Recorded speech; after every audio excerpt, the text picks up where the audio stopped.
তুমি আমাকে ঘৃণা করো, আমি জানি। আমার পারফেকশন দেখে তুমি ভয় পাও, আমি জানি। আমাকে নিয়ে তুমি ঠাট্টা করো। সমুদ্রের থেকে বড় স্বপ্ন আমার তোমার ওই ছোট্ট কুয়োর মধ্যে কিভাবে ফিট হবে। গালি তো দেবেই আমাকে।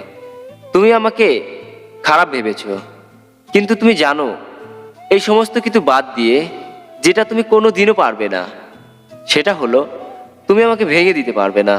না, তোমার মধ্যে সেই দম নেই, তোমার শব্দের মধ্যে সেই জোর নেই যেটা আমার ভিতরে থাকা আওয়াজকে চিপে ধরে রাখতে পারে। তোমার হাসির আওয়াজ অতটাও গভীর নয় যে আমার ভিতরে থাকা জ্বালা আগুনকে নিভাতে পারে। কি নিয়ে এত গর্ব করছিস ভাই? তোর ক্ষমতা আছে, সেই ক্ষমতা যার সামনে সমস্ত দুর্বলতা ছোট হয়ে যায়। আর শোনো, তোমার অধিকার আছে, সব কিছু করো, কিন্তু কখনো আমাকে তোমার মতো ভেবো না। আমাদের মধ্যে কোনো কিছুই একরকম নয়, শুধু মিল আছে শ্বাস প্রশ্বাসের। তোমার কাহিনী পয়সাতে শেষ, আমার ভালোবাসায় শুরু।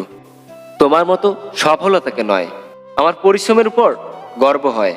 মানুষকে নয়, তার কাজকে ভালোবাসি।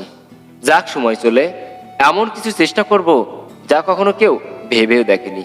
আমার পেন দিয়ে প্রতিটি কথা তোমার জন্য লেখা। আর এই যে তুমি আমাকে জাজ করো, আচ্ছা তুমি কতটুকু জানো আমার সম্পর্কে? যতটা বার তুমি চেষ্টা করনি তার থেকে বেশিবার আমি হেরে গিয়েছি।